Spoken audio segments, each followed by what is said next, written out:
What if I told you there was once a king so physically deformed that his own people believed he was cursed by the devil? This isn't folklore or myth. This is the true story of Charles II of Spain, a monarch whose appearance and suffering were so severe that even members of his royal court whispered he must be bewitched. They called him El Hechizado, the bewitched one. But the real curse wasn't supernatural. It was something far more chilling, his own royal bloodline. Charles wasn't cursed by witches or haunted by spirits. He was the final product of a dynasty that had spent centuries doing everything in its power to preserve royal blood, by keeping it in the family. The Habsburgs, Europe's most powerful ruling house, were obsessed with purity. Cousins married cousins, uncles married nieces. Generation after generation, their family tree twisted in on itself until by the time Charles was born, it was less of a tree and more of a circle. His parents were uncle and niece. His grandparents on both sides, also uncle and niece. Some historians have pointed out that Charles had less genetic diversity than a population of people stranded on a remote island for hundreds of years. The results were devastating. Physically, Charles was a wreck. One of the most noticeable and tragic deformities was his jaw, a condition known today as mandibular prognathism, but back then it was simply called the Habsburg jaw. When foreign ambassadors met Charles for the first time, many were stunned. Here stood the king of the Spanish Empire, ruler of vast territories and unimaginable wealth. And he couldn't even close his mouth.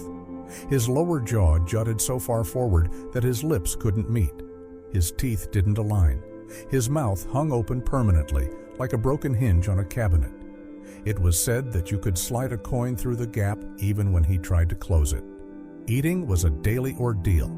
Everything Charles consumed had to be prepared like baby food.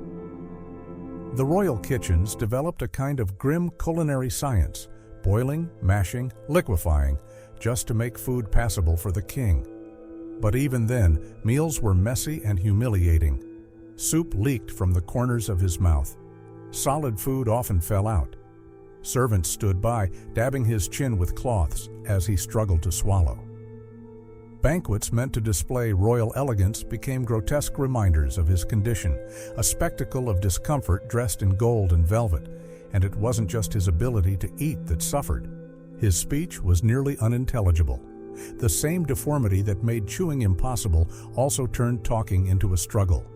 His words were slurred, thick, and wet.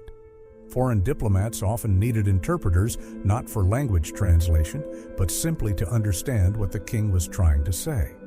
Even his courtiers sometimes had trouble deciphering his mumbles. According to palace records, Charles' own mother, Queen Mariana, lived in constant fear that her son would choke to death in his sleep. In one of her letters, she confessed her terror that he might suffocate on his own tongue. The most powerful man in Europe, the figurehead of the vast Spanish Empire, was considered a choking hazard in his own palace. And yet, this is only the beginning. Because Charles's deformities weren't limited to his face. His entire body, his mind, and even his spirit were shaped by centuries of inbreeding. He would go on to endure bizarre medical rituals, public humiliation, and even exorcisms in the royal court. His life and death would become a cautionary tale of how power, when hoarded without wisdom, can rot a dynasty from the inside out. So if you think this story is already disturbing, just wait. The real horrors come next, in the whispered rituals of the royal court, in the desperate attempts to save a crumbling empire, and in the grim findings of the autopsy that stunned Europe. And if you're ready to dive even deeper into the dark secrets history book skip over, hit that subscribe button, because we're just getting started. And here's the truly horrific part. The Habsburgs knew their marriages were producing increasingly deformed children. They saw the results, the physical pain, the mental decline, and kept going anyway. Because to them, preserving power was more important than protecting their children from agony. By the time Charles II was born, he wasn't just a royal child. He was a living experiment in what happens when human genetics go catastrophically wrong. A body that defied nature, The infamous Habsburg jaw was just the beginning. Charles's entire body was a biological disaster, a walking portrait of inbreeding gone too far. At 35, he looked more like a sickly child than a grown man. He barely stood 5 feet tall, with proportions that seemed almost surreal. His head was so oversized compared to his frail, stick-like limbs that it bobbed awkwardly atop a neck too weak to support it. His torso was hunched and compressed, his spine bent like a question mark. Even his movements betrayed his broken frame, slow, lurching, uncertain. Charles couldn't walk until the age of 8. Most children take their first steps by their first birthday, but Charles spent nearly a decade too weak to support his own body. And when he finally did walk, it wasn't with strength or grace. It was more of a stagger, a shuffle between walls, leaning on furniture for balance, like an old man in a young man's skin. Palace observers described how he would wobble from one side of the hall to the other, hunched over, carrying what looked like an invisible burden. And in a way, he was. The weight of generations of genetic damage crushing him from the inside out. Mentally, the picture was just as bleak. Charles had the mind of a child trapped in an adult's body. He didn't learn to read until he was 10. And even then, it never truly clicked. His tutors, some of the best in Europe, described trying to educate him as filling a broken vessel. You could pour in information, but nothing stayed. Emotionally, he had the impulse control of a toddler. He would erupt in violent tantrums over the smallest frustrations, screaming and flailing like a child denied a toy. And when those storms passed, he'd fall into eerie silences, hours of stillness, staring at nothing, completely disconnected from the world around him. Even his hair told the story of his broken biology. It grew in strange, patchy clumps, falling out in tufts and leaving behind a scalp that looked more like diseased leather than royal flesh. Court painters had to flatter him heavily in portraits, using soft shadows and imagined fullness to disguise a reality too disturbing to capture accurately. But even their most generous brushstrokes couldn't hide the truth. This was a man collapsing before everyone's eyes. And perhaps the most disturbing part of all was that Charles wasn't just weak, he was deteriorating. While most people plateau in adulthood, Charles's body seemed to be winding itself down like a clock with broken gears. His bones weakened, his organs faltered, and no physician could explain why he aged like a man double his years. In reality, it wasn't aging, it was biological failure. His body wasn't built to last, it was built on a collapsing genetic foundation. The king who couldn't make heirs. And here's where Charles's personal tragedy became a geopolitical crisis. He couldn't have children. The Spanish crown, the most powerful throne in Europe, belonged to a man who was physically incapable of producing an heir. Charles married twice in a desperate attempt to do what kings are born to do: continue the dynasty. His first wife, Marie-Louise of Orléans, arrived from France expecting a king and found herself bound to a man who many at court whispered was barely human. The wedding night was a disaster. Servants recalled how Marie-Louise emerged from the royal chamber in tears while Charles stood confused, frightened, and seemingly unaware of what had just taken place. Doctors later discovered that Charles's reproductive organs were so underdeveloped they resembled those of a prepubescent child. Functionally, he was infertile, with the sexual maturity of a boy, not a man. But instead of acknowledging this, the court turned on Marie-Louise. They accused her of being barren, subjected her to humiliating treatments, and forced her through painful rituals meant to cure a condition she didn't have.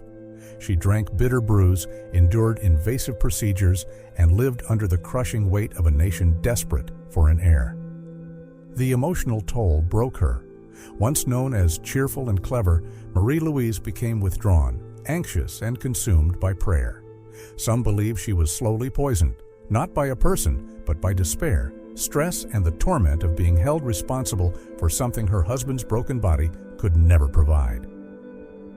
When she died mysteriously at just 26, many whispered it was a mercy. Charles remarried quickly, this time to Maria Anna of Neuburg. She too arrived with hope, only to be horrified by her new husband's condition. In private letters, she described her fear and revulsion. She soon realized what the entire court refused to admit: Charles would never father a child. Still, the palace clung to fantasy. Doctors were summoned from across Europe. Ancient texts were consulted. Charles underwent bizarre treatments, some bordering on medieval torture. Physicians inspected him, prodded him, measured him. They tried herbal remedies, charms, even whispered magic. Nothing worked, because nothing could. The problem wasn't spiritual, it was in his DNA. Meanwhile, the rest of Europe watched and waited. Everyone knew that when Charles died without an heir, the Spanish throne would become a free-for-all. And sure enough, the War of Spanish Succession was already forming in hushed conversations and secret treaties. Everyone wanted a piece of the empire. France, Austria, England, and all were prepared to fight for it. The bitter irony? The Habsburgs had spent centuries marrying within the family to consolidate power. And in the end, their pure bloodline had created a king so biologically broken, he couldn't even consummate a marriage. The grand plan to preserve the dynasty had instead doomed it. Exorcisms in the royal palace. When medicine failed and logic crumbled, the Spanish court turned to the only explanation they had left: the devil. Charles's condition, they said, could only be the work of demons. And so began one of the most surreal chapters in European royal history: public exorcisms held in the royal palace, performed on a living king. The church was brought in. Holy relics were summoned. Prayers echoed through the marble halls. Priests performed ancient rites, commanding the evil within Charles to leave him. They placed sacred objects on his body, sprinkled him with holy water, and chanted for hours. These weren't symbolic rituals. They were deadly serious, acts of desperation by a court that had run out of answers. Charles himself sat silently through it all, frail, confused, and likely unaware of what was happening.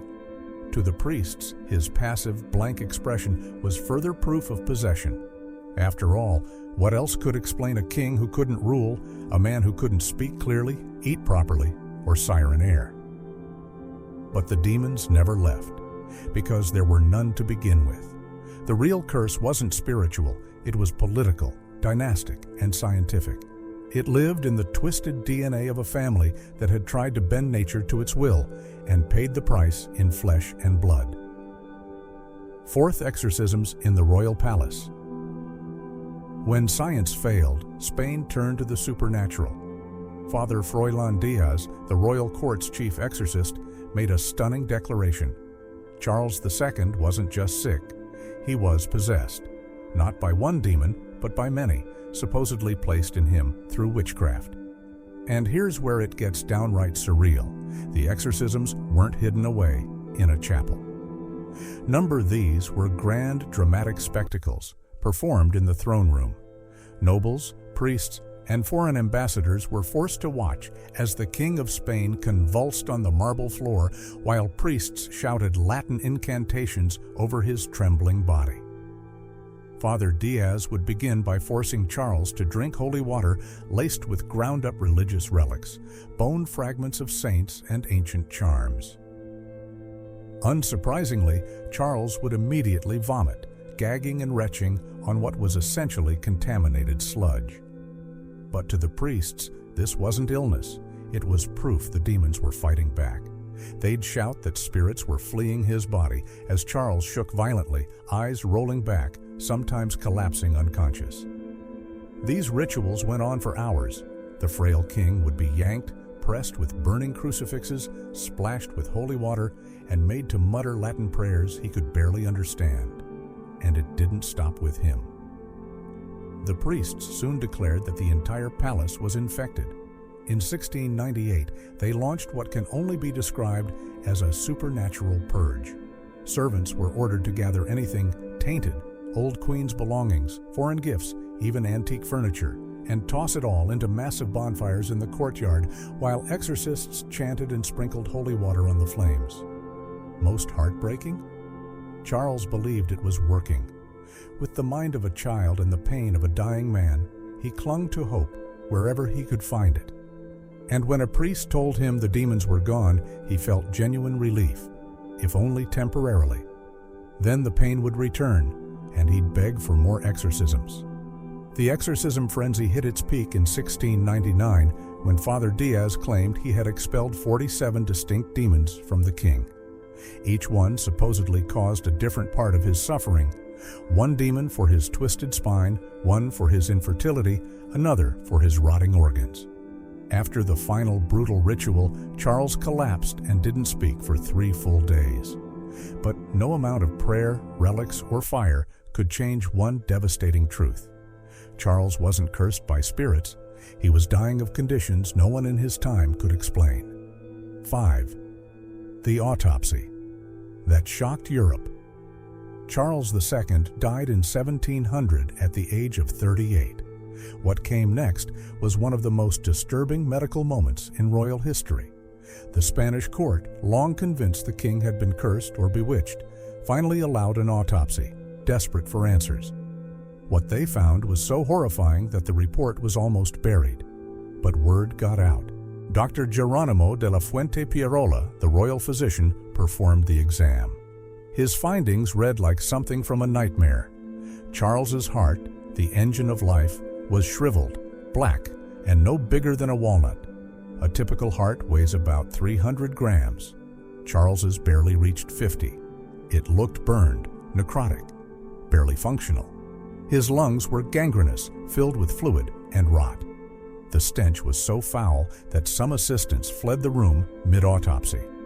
And then came the gut-wrenching inspection of his abdomen. Intestines decaying inside his living body, organs eaten from within, reproductive parts underdeveloped to the point of being functionally non-existent.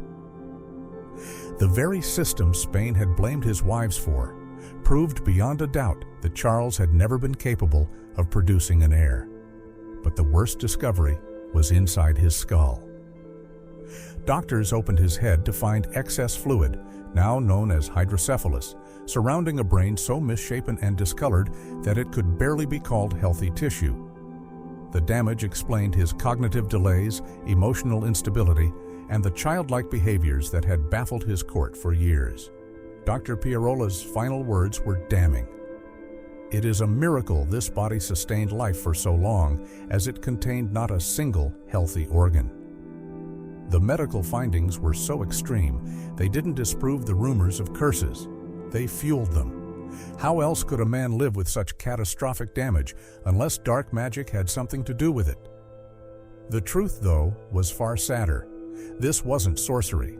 It was science, misunderstood and tragically ignored. Charles's entire existence had been a slow-motion collapse. A man dying from the inside out, held together not by magic, but by royal denial and generational arrogance. When Charles died without an heir, Europe exploded into chaos. The War of the Spanish Succession erupted, dragging nearly every major power into one of the bloodiest conflicts in European history. It lasted more than a decade and claimed hundreds of thousands of lives, all because the Habsburgs, obsessed with genetic purity, had bred their dynasty into biological ruin. The ultimate irony? After centuries spent hoarding bloodlines and tightening control through arranged marriages, they ended up with a king who couldn't even fulfill the most basic royal duty. Charles II didn't lose Spain with war or politics. He lost it with his own body. And in the end, the empire that worshipped bloodlines was destroyed by its own DNA.